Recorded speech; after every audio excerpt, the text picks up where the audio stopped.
O sonho de conquistar o mundo não é uma exclusividade de filmes e obras de ficção.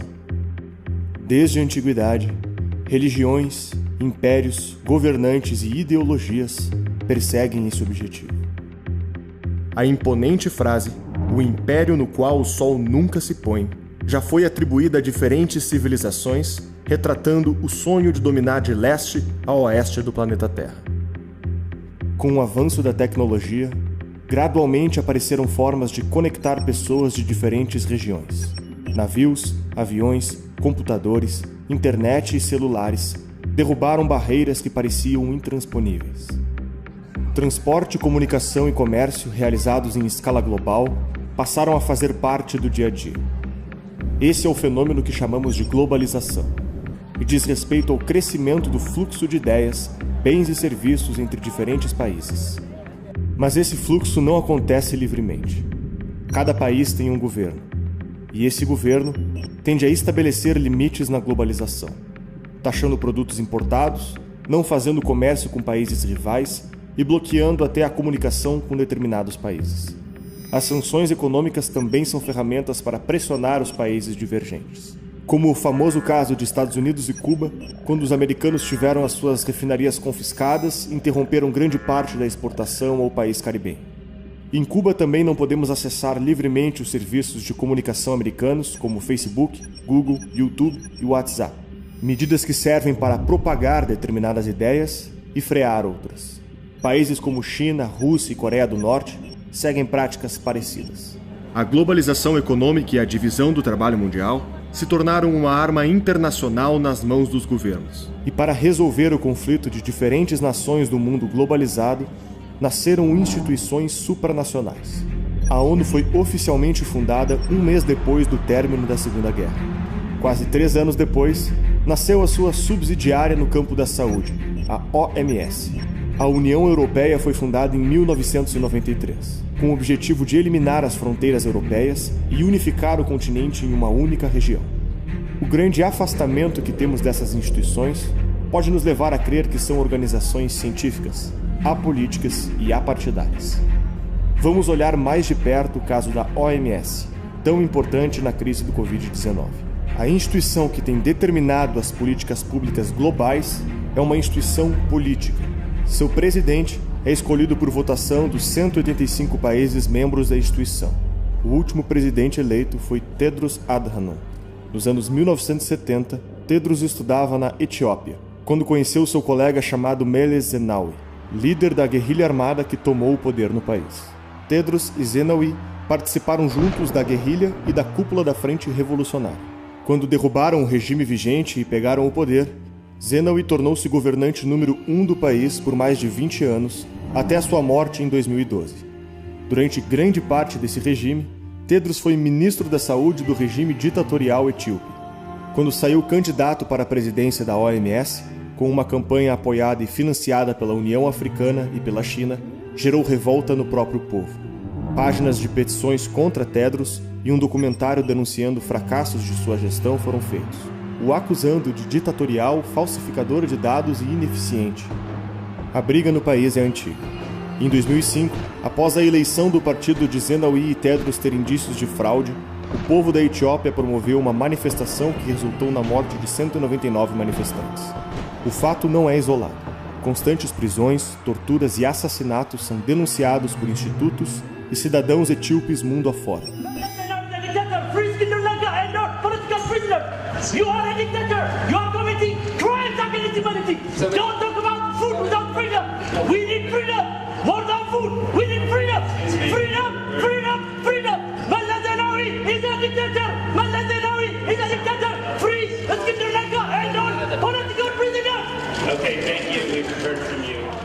Até hoje, Tedros não fez nenhum comentário crítico sobre ações repressivas do seu governo e chegou a nomear o ex-ditador do Zimbábue, Robert Mugabe, para o cargo de embaixador da boa vontade da OMS. Como político da Etiópia, era forte aliado do governo chinês, que fez massivos investimentos em infraestrutura no país africano. Quando venceu as eleições na OMS, fez elogios à China na crise do Covid, afirmando que o país estabeleceu um novo padrão para o controle de surtos. A record time, but not only that, the pathogen was sequenced and the genome was shared immediately so that other countries can use it. And side by side, you have started serious public health measures. And this is very, very important, and really we're proud that. And the other important element is the political commitment and your personal leadership, which we have been following. Sem mencionar a perseguição feita aos cientistas que descobriram o vírus e denunciaram a demora do governo local em agir. Seus pronunciamentos e posições levaram o presidente dos Estados Unidos, Donald Trump, a suspender o financiamento da OMS após criticá-la em público. I am instructing my administration to halt funding of the World Health Organization while a review is conducted to assess the World Health Organization's role in severely mismanaging and covering up the spread of the coronavirus. Esse caso serve para lembrar que as instituições globais são a reprodução da burocracia em escala internacional e uma nova peça no tabuleiro de xadrez dos governantes. O dinheiro, a comunicação e a tecnologia que permitiram a globalização fizeram nascer uma novidade na história humana: os meios para implementar um poder que se estende a todas as nações. Se antes a população temia a tirania somente pela força das armas, hoje podemos viver ditaduras tecnológicas e de opinião que sequer conhecemos. E no que tange a supranacionalidade, o que nós vimos foi o quê? A Comunidade Econômica Europeia, por exemplo, quando chegou o contágio dentro da Itália, nós vimos as fronteiras internas sendo fechadas. A gente viu a França protegendo o seu país. A gente viu a Alemanha fechando suas fronteiras, protegendo seu país. Ninguém viu essa grande integralidade, essa grande ajuda mútua. Isso não aconteceu. Na hora do vamos ver, é cada um por si. A gente viu grandes nações interceptando entregas de EPIs, interceptando entregas de ventiladores. A gente viu os Estados Unidos comprando o mundo todo. Vale a pena a gente observar nesses períodos que essa ideia de supranacionalidade, e esse é um tema que eu estudo aí desde 1999, já vão há 20 anos, o que a gente viu que isso tudo não existe, que é uma grande piada, e vale a pena a gente lembrar para as pessoas é o seguinte, ó, alguém já votou aí para algum representante da ONU? Ninguém votou, ou seja, as pessoas, essa pequena elite que determina o que é melhor para a humanidade, ela não responde a ninguém, ela não responde a nenhum de nós. Elas não são escolhidas pelo povo. Então a gente tem essa pequena elite que determina o que é e o que não é que nós devemos fazer. E sem certeza alguma, olha as patuscadas da OMS. Um grande provérbio que vai surgir para o futuro aqui vai ser mais perdido que o OMS em termos de pandemia. Essa é a grande verdade. Usa máscara, não usa máscara. Toma remédio, não toma remédio. O contágio pode passar entre humanos, não pode passar entre humanos. Pode viajar da China, não pode viajar da China. É uma pandemia, não é uma pandemia. Vai se alastrar só em animais ou vai se alastrar em humanos? Ninguém sabe nada. Essa é a grande realidade. Clamam ciência, ciência, ciência e não sabem nada. A crise do coronavírus é verdade? É real? Ela é real. O vírus é real. Ele causa impactos e pessoas morrem. Pessoas são infeccionadas e pessoas morrem. Como a gente está reagindo à questão dessa pandemia, é que eu acho que é novidade. Nós temos aí mostramos uma propensão a querer aceitar sem nenhuma contraposição, sem nenhuma análise de alternativa, somente as alternativas ou o viés pronunciado pela OMS. E isso eu acho que já é um grande erro das instituições públicas do Brasil. Mesmo que ainda incipiente, esses meios reacendem a antiga chama de conquistar o mundo. Conforme essas instituições vão obtendo poder para estar acima da soberania nacional na definição de políticas públicas, tornam-se terrenos férteis para a tomada de cargos por grupos ideológicos e agigantamentos de sua força política. Realidade que não está longe em setores como educação e meio ambiente, onde através de uma série de tratados e adesão a programas internacionais, adotamos a visão dessas instituições como meta nacional. Aos poucos, a legitimidade e o financiamento vão crescendo. O porte das instituições e o poder de quem as comanda também. Mas acreditar que elas sempre serão geridas pelo bem e para o bem pode ser tão ingênuo quanto acreditar que os governos sempre são geridos da mesma forma. A história mostra justamente o contrário. Em toda a oportunidade de expansão de poder, o governo executou essa expansão com a maior força que pôde, muitas vezes causando grandes estragos e consequências fatais pelo caminho. Qual o resultado do mundo que estamos criando? O que acontecerá quando essas instituições tiverem poder legal sobre os demais países? Todas essas preocupações deveriam ser naturais ao homem. A cultura política de uma civilização não é algo natural. Ela não é um dado da natureza, e não surge em todos os lugares da mesma forma. Ela é uma cultura produzida pelo homem. Se em 2020 temos países democráticos que funcionam, democráticos que não funcionam, ditaduras dinásticas, autoritarismos, teocracias, repúblicas e monarquias, isso demonstra que há diferentes formas de tentar solucionar o problema da vida em sociedade. Toda vez que criamos meios de poder para uma grande mudança, estamos caminhando sobre uma fina camada de gelo que sequer sabemos a temperatura da água abaixo. Entre em nosso site e saiba como ter acesso às entrevistas e cursos exclusivos. A partir de R$10 por mês, você já pode se tornar um membro da Brasil Paralelo. Contamos com você. Quando a questão é tecnologia e ciência, vivemos uma faca de dois gumes. Nunca estivemos tão preparados para enfrentar um vírus. O Covid-19 foi identificado poucos dias após ter aparecido e, desde então, estamos em uma corrida incessante para destruí-lo. Essa corrida acontece desde que a vida começou na Terra. E até hoje, nenhum vírus nos destruiu. Infelizmente, toda essa tecnologia e ciência que falam a favor da nossa saúde na hora de enfrentar o coronavírus se vira contra nós quando o assunto são as tiranias.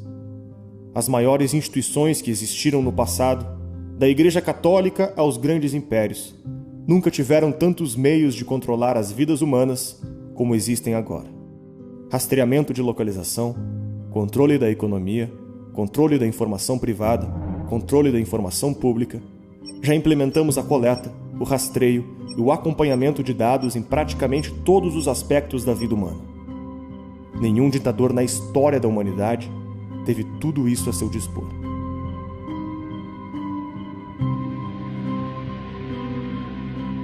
Temos todo o aparato necessário para uma tirania tecnológica sem precedentes.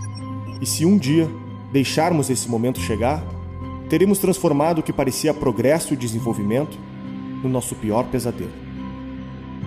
Infelizmente, não faltam interessados para fazer uso desse poder. Is COVID-19 an anti-capitalist agent? And to what degree does this epidemic create the opportunity for radical transformation of how capital is working, and in what ways will it cause that? A tragédia do coronavírus expôs à luz do sol uma verdade inquestionável. O que sustenta o capitalismo não é o capital. Somos nós, os trabalhadores. É esta verdade, nossa velha conhecida, que está levando os principais jornais econômicos do mundo, a Bíblia da elite mundial, a anunciarem que o capitalismo está com os descontados. La questione oggi è questa. Il neoliberalismo sta fallendo. The human costs of the coronavirus pandemic are already immeasurable, and all countries need to work together to protect people. And current responses at the country level will not address the global scale and complexity of the crisis. O que nós esperamos, o que eu espero, é que o mundo que virá depois do coronavírus seja uma comunidade universal.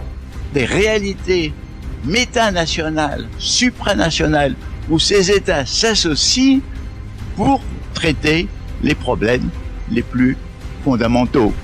What is absolutely necessary is coordination in scientific research, exchanging the data, controlling the spread, and so on. This has to be done at the global level.